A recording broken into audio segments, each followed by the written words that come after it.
Hello friends, वर्तमान discussion करवा economic elective 2 यह उभय +3 सेकेंड सेमिस्टर एवं 4th सेमिस्टर पिला निमंते उद्दिष्ट अटे। आज आलोचनार विषय वस्तु हूँ यूनिट 3 गोटे दीर्घ उत्तरमूलक प्रश्नटी एठारे माने आलोचना करवा। पूर्वर अनेक गुड़े वीडियो अपलोड हो सारी अच्छी, तो आपने चैनल प्लेलिस्ट को जाई समस्त वीडियो देखिपारे। प्रश्नटी कौन अटे देखिए। प्रश्नटी लॉन्ग क्वेश्चन एंड आंसर, दीर्घ उत्तरमूलक प्रश्न। सरकारी खर्च कहले कौन बुझ? सरकारी खर्चर गठन व वृद्धि आलोचना कर। प्रश्नटी कौन देखुचे? प्रश्नटी सरकारी खर्च कहले कौन बुझ? सरकारी खर्चर गठन व वृद्धि आलोचना कर।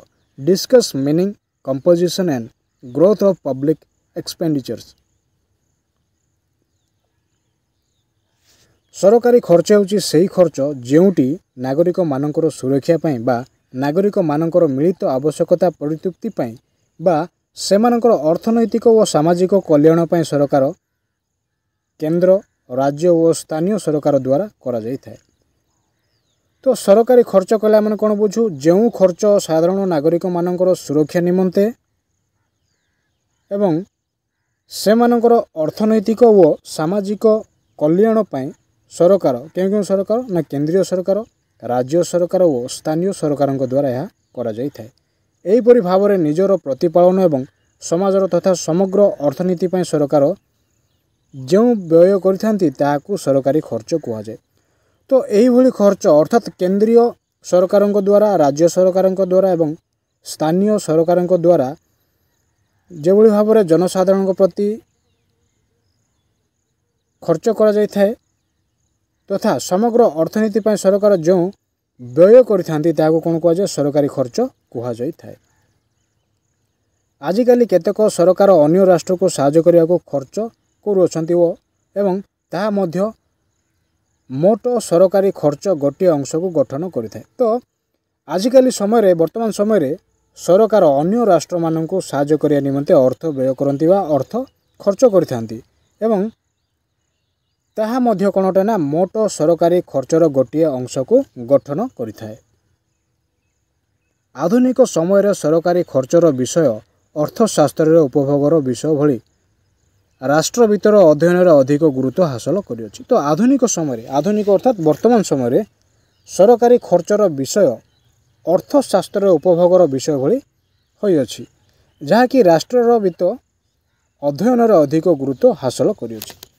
केवल बेसामरिक प्रशासन, राष्ट्रर प्रतिरक्षा भली प्राथमिक कार्यावली संपादन करने को आधुनिक सरकार द्वारा सरकारी खर्च हुए ना।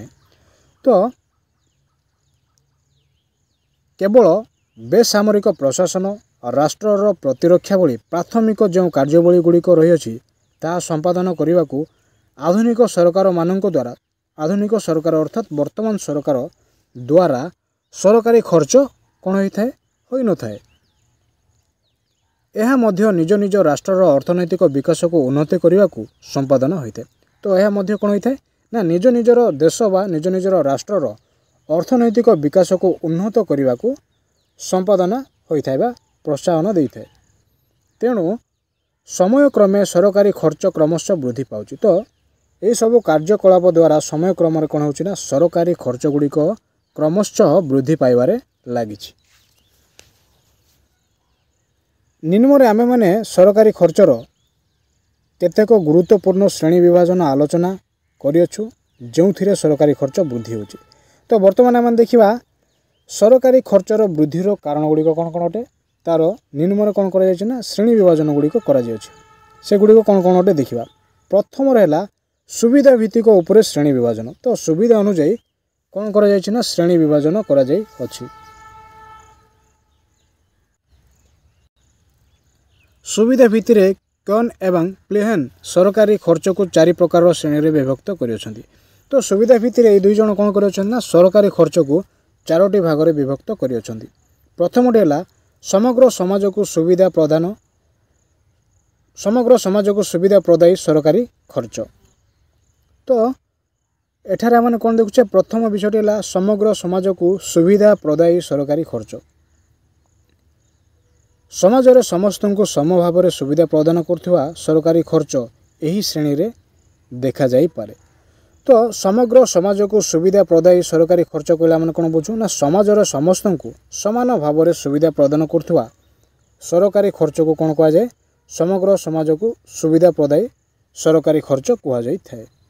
उदाहरण स्वरूप साधारण प्रशासन उपर खर्च प्रतिरक्षा शिक्षा परिवहन चिकित्सा खर्च इत्यादि। तो उदाहरण स्वरूप कौन अटे ना प्रतिरक्षा खर्च शिक्षा परिवहन चिकित्सा खर्च इत्यादि अटे। यह सबुठ गुरुत्वपूर्ण श्रेणी बोली विवेचना करा जाई थाए। तो यही समस्त खर्च को कौन कह जाए सबुठ गुरुत्वपूर्ण श्रेणी बोली कह जाई थाए। द्वितीय खर्चटी कौन अटे केतेक लोकंकु सुविधा प्रदान करथुवा सरकारी खर्च। द्वितीय खर्चटी है केतेक लोकंकु सुविधा प्रदान करथुवा सरकारी खर्च।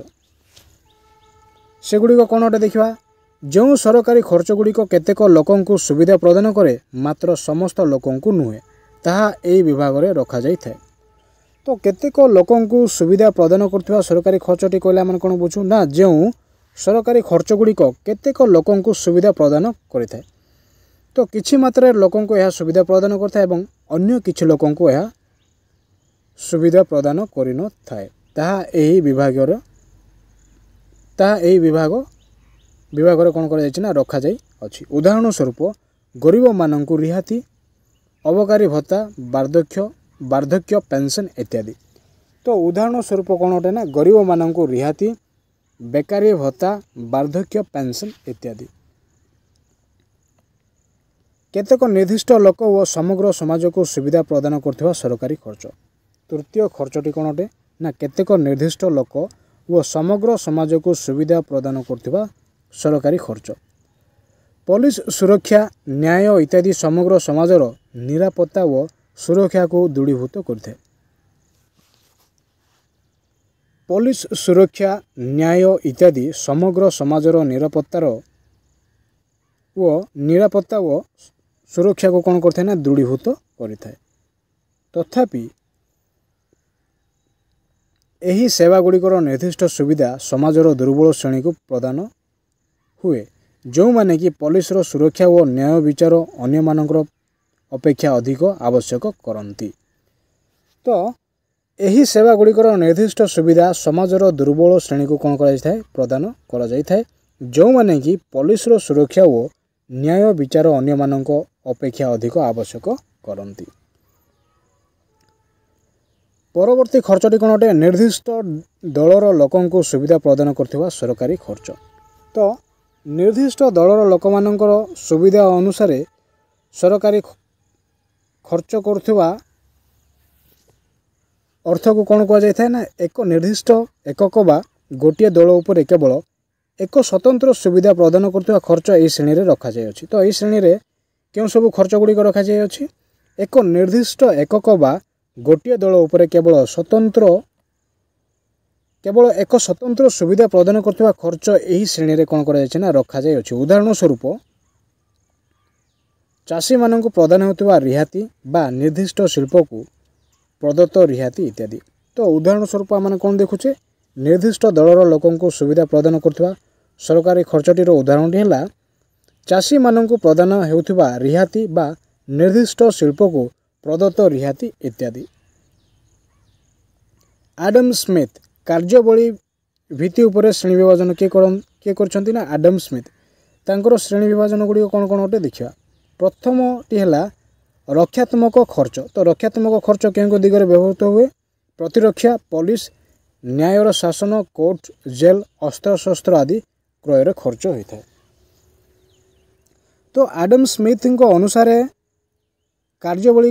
कार्यबली भित्ति उपरे श्रेणी विभाजन प्रथम श्रेणी है रक्षात्मक खर्च। तो रक्षात्मक खर्चर अंतर्भुक्त विषयवस्तु गुड़िक हूँ प्रतिरक्षा पुलिस न्यायर शासन कोर्ट जेल अस्त्र शस्त्र आदि क्रय यह खर्चटी व्यवहृत होता है। द्वितीयटी है व्यावसायिक खर्च। तो व्यावसायिक खर्चटी कौन अटे राष्ट्रर शिल्पिक व व्यावसायिक उन्नयन को वृद्धि होता खर्च अंतर्भुक्त करा जाए। तो व्यावसायिक खर्च कहला मैंने कौन बुझू राष्ट्रर शिल्पिक व व्यावसायिक उन्नयन को वृद्धि होता खर्च ए कौन करा अंतर्भुक्त करा जाय। उदाहरण स्वरूप रेल सड़क राजपथ शिल्पिक प्रदर्शनी इत्यादि।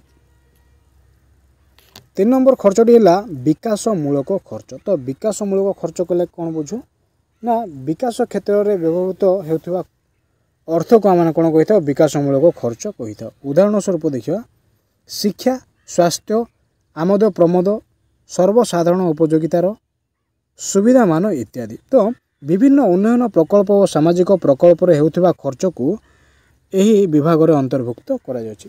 तो से विभाग गुड़िक कौन कौन अटे उदाहरण स्वरूप शिक्षा स्वास्थ्य आमोद प्रमोद सर्वसाधारण उपयोगिता सुविधा मान इत्यादि।